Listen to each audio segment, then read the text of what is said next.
नमस्ते बच्चों, मैं डॉक्टर सीमा चौधरी, सह आचार्य संस्कृत, राजकीय महाविद्यालय बूंदी। तृतीय वर्ष की ई क्लास में आप सभी का स्वागत है।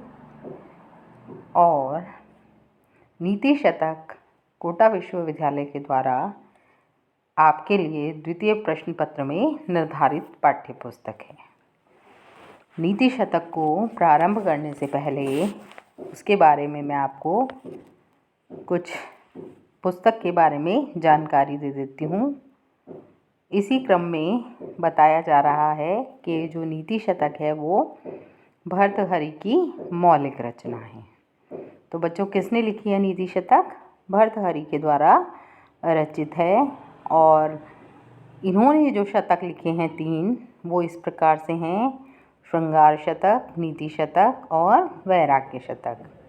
ऐसा लगता है कि ये सभी रचनाएं कवि ने संसार से विरक्त होने के बाद की होंगी। और इनमें नीति शतक जो है वो संभवतः, पूर्ण रूप से हम नहीं कह सकते हैं, केवल संभावना मात्र कर सकते हैं कि सर्वप्रथम यही लिखी गई है। कौन सी? नीति शतक सबसे पहले लिखी गई है 3 शतकों में, और इसके बाद श्रृंगार और सबसे अंत में वैराग्य शतक लिखा गया है। नीति शतक का संबंध मानव जीवन के व्यावहारिक विषयों से है। इसी से यह अनुमान लगाया जाता है कि वह कवि की प्रथम रचना है, क्योंकि मानव का पारमार्थिक जीवन व्यावहारिक जीवन के बाद की सीढ़ी है। नीति शतक पर विचार करने से पूर्व हम श्रृंगार और वैराग्य शतक के बारे में भी संक्षेप में विचार कर लेंगे और फिर नीति शतक को पढ़ेंगे।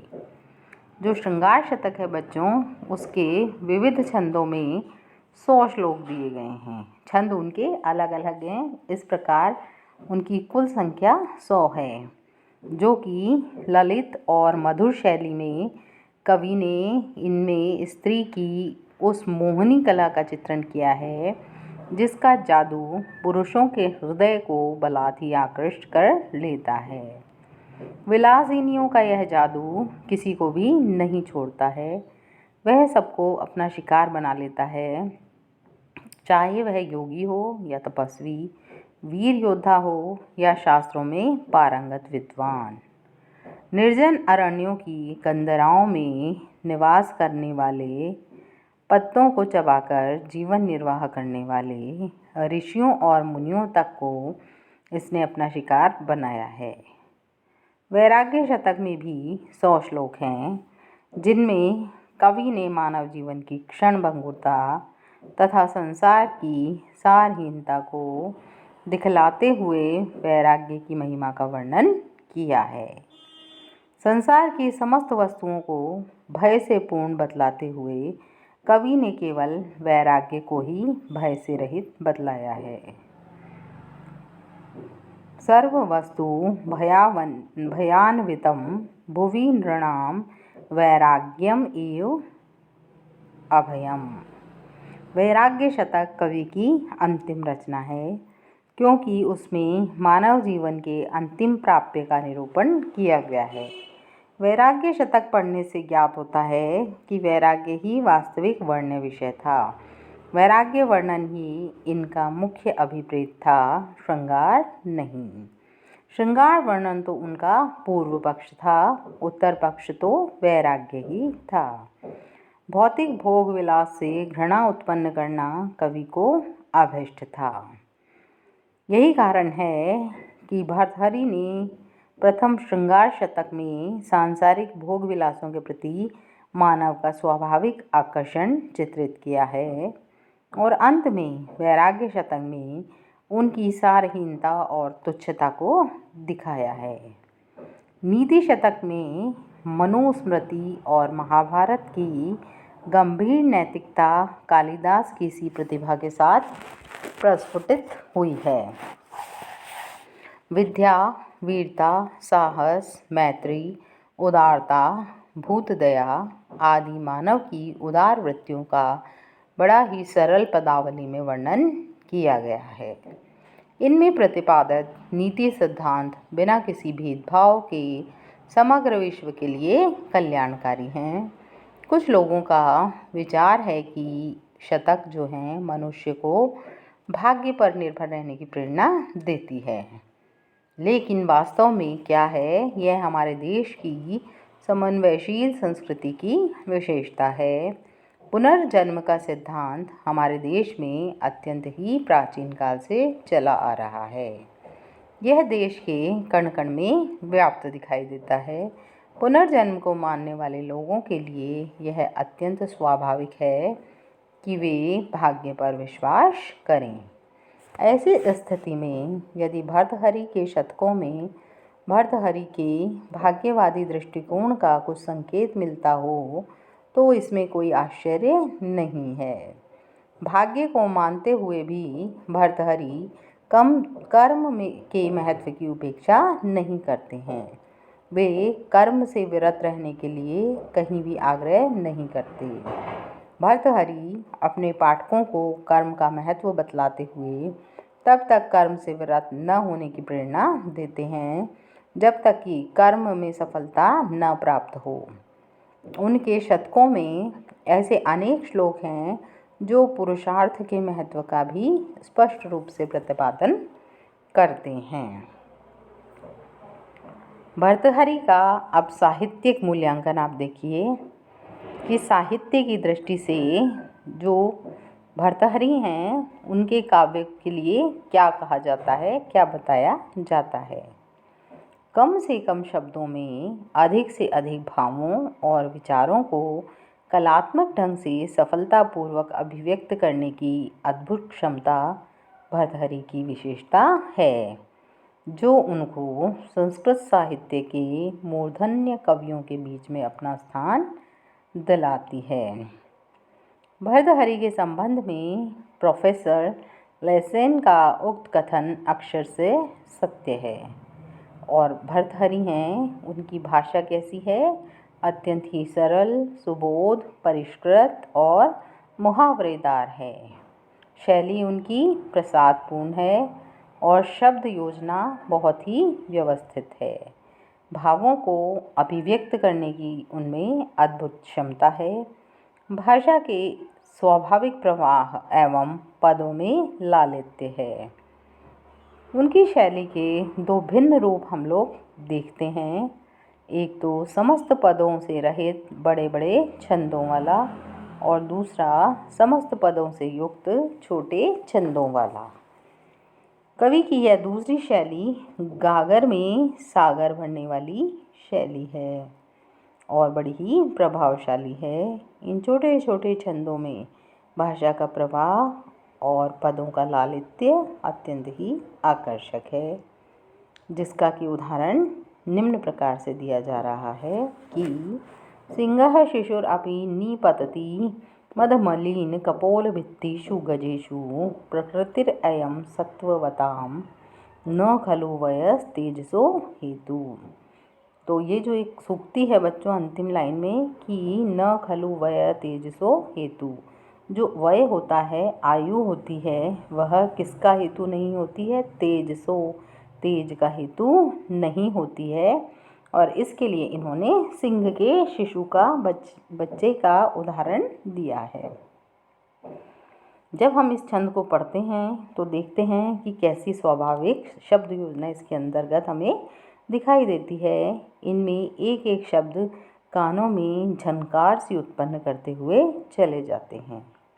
कृत्रिमता तो इनमें कहीं भी नहीं है और अपने जो पढ़ने वाले हैं इन श्लोकों को उनके हृदय में स्पष्ट अंकित कर देने वाली छवि की शैली को लिए हुए हैं। छंद के प्रथम दो चरणों में वह एक सुंदर चुभता हुआ उदाहरण उपस्थित कर रहे हैं और अंतिम चरण में वह अपना कथ्य सूत्र रूप में इतनी स्पष्टता के साथ रख रहे हैं कि जो पाठक है, पढ़ने वाला है, उसको समझने में ज़रा भी परेशानी नहीं होती है और पढ़ते पढ़ते ही वह उसको अपना लेता है। यही कारण है कि भर्तृहरि ने बहुत से ऐसे श्लोक लोगों के होठों पर भर्तृहरि के जो श्लोक हैं वो व्यक्तियों के होठों पर रहते हैं और अवसर पाते ही वे सहसा उनसे बाहर निकल जाते हैं। यद्यपि इन लघुकाय छंदों में कवि ने समस्त पदावली का भी प्रयोग किया है, किंतु इससे उनमें दुरूहता नहीं आ पाई है। हाँ, इतना अवश्य है कि कवि की लाघव प्रियता की यह वृत्ति यत्र तत्र उसकी भाव व्यंजना में बाधक जरूर हुई है, लेकिन ऐसे स्थल शायद मुश्किल से ही 2-4 आए होंगे। और जो भर्तृहरि है उनकी दूसरी शैली जिसमें बड़े बड़े छंदों का प्रयोग हुआ है, प्राय लंबे समासांत पदों में से मुक्त हैं। कुछ ऐसे श्लोक जरूर मिलेंगे जिनमें अंतिम चरण में समासांत पदों से मुक्त हैं। कुछ ऐसे श्लोक अवश्य हैं जिनके अंतिम चरण में समासांत पदावली का दर्शन हो सकता है, लेकिन इन समासों के कारण उसकी शैली में किसी भी प्रकार की जटिलता उत्पन्न नहीं हो सकती है। ऐसे समस्त पद कवि की शैली की उत्कृष्टता को बढ़ाने में सहायक ही हुए हैं, बाधक नहीं। एक निश्चित सांचे में ढले हुए उनके श्लोकों से इस प्रकार के श्लोक कहीं अधिक सुंदर और आकर्षक प्रतीत होते हैं। यद्यपि उनकी पंक्तियों में जयदेव की गीतों सा माधुर्य नहीं है, लेकिन उनकी सरल, स्वाभाविक और आडंबरहीन शब्द योजना, विषय प्रतिपादन और भाव अभिव्यंजन में पूर्णतया समर्थ है। उनके अलंकार जो हैं अनावश्यक रूप से भाषा को बोझिल नहीं बनाते हुए बड़े ही स्वाभाविक रूप से प्रयुक्त हुए हैं और भाषा के सौंदर्य को बढ़ाते हैं, घटाते नहीं हैं। और भर्तृहरि के जो उदाहरण दे रहे हैं कई श्लोकों के, उनकी विशेषता यह है कि वे प्राय प्रकृति से लिए गए हैं। सर्वसाधारण लोग भी इन चीज़ों को आसानी से समझ पाते हैं। साथ ही प्रस्तुत विषय के जो हैं उनसे बिल्कुल वो अनुरूप होते हैं। उनके लिए उसमें जो उद्धृत श्लोक है, ऊपर जो बताया गया श्लोक है, उसमें करीर, उलूक और चातक के जो उपमान प्रकृति से चुनकर निकाले हैं, वे अपनी अनुरूपता के कारण इतने मार्मिक हैं कि पढ़ते ही पाठक के हृदय में भाग्य की महिमा को समझ लेते हैं। उनके हृदय में वो महिमा अंकित हो जाती है। ऐसे मर्म स्पर्शी उपमान कवि की सूक्ष्म पर्यवेक्षण शक्ति के परिचायक हैं। भर्तृहरि की यह सूक्ष्म पर्यवेक्षण शक्ति ही है जिसने उनकी कविता को इतना सरल और सजीव बनाया और सूक्ष्म धार्मिक एवं नैतिक उपदेशों को इतना हृदयग्राही बना दिया कि वे सदैव पाठकों के होठों पर रहते हैं। भर्तृहरि चरित्र चित्रण के भी बड़े पटु थे। इसका उदाहरण भी नीचे निम्न श्लोक में दिया गया है। कवि का जो भी श्लोक सामने आता है वो अपने प्रवाह, पदलालित्य एवं पदलाघव आदि गुणों के कारण बलात् ही पाठक को अपनी ओर आकर्षित कर लेता है। और इस जो ऊपर श्लोक बताया गया है उसमें भी ये समस्त गुण एक साथ ही देखने को मिलते हैं।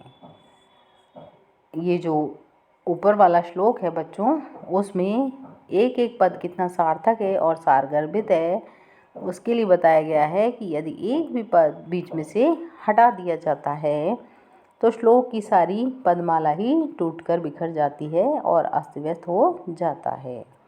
कवि की मानव जीवन की अनुभूति बड़ी तीव्र थी। दैनिक जीवन के गूढ़ एवं अनुभूत सत्यों को उसने बड़े ही हृदयग्राही ढंग से प्रस्तुत किया है। कहीं नीति के अनुभवजन्य उपदेश अंकित हैं, कहीं संसार के नश्वर भोगों से वितृष्णा उत्पन्न कराने वाले वैराग्य के बहुमूल्य संदेश और कहीं विलासिनियों के आकर्षक रूप विलास की मादकता है। मानव के वासनाजन्य अस्थिर प्रेम व्यापारों का यदि वास्तविक चित्रण देखना हो तो निम्नलिखित श्लोक को पढ़ना चाहिए। इसीलिए ये जो सारी विशेषताएं हमने अभी तक देखी हैं, इसके कारण ही भर्तृहरि को समाज में इतनी लोकप्रियता तथा संस्कृत साहित्य के इतिहास में मूर्धन्य कवियों के बीच में स्थान मिल पाया है। अब जो इनके शतक लिखे गए हैं उनसे शिक्षाएं क्या क्या मिल रही है बच्चों, वो आप देखिए कि भर्तृहरि बौद्ध नहीं थे, इस पर यथासंभव पर्याप्त पहले भी बताया जा चुका है। वेदों के प्रति उनका बड़ा आदर भाव है और वेदांतों के मतों का उन्होंने अनेक स्थलों पर उदाहरण भी दिया है। वे ब्रह्म साक्षात्कार को मानव जीवन का परम प्राप्तव्य मानते हैं। उनके मत से पूर्ण ज्ञान के द्वारा मोह का उन्मूलन तथा कर्म संन्यास ये दो ब्रह्म साक्षात्कार के साधन हैं। वेदांत दर्शन के ये ही मुख्य सिद्धांत हैं। यही कारण है कि भर्तृहरि वेदांत दर्शन के अनुयायी माने जाते हैं। यत्र तत्र देखा जाए तो वो योग 10 अवतार गंगा तथा हिमालय पवित्र हिमालय के प्रदेशों का भी उल्लेख करते हैं। नीति शतक में भर्तृहरि कुछ विशेष नैतिक सिद्धांतों की शिक्षा देते हैं जिनका उद्देश्य मनुष्य को उसके दैनिक जीवन में पथ प्रदर्शन करना है।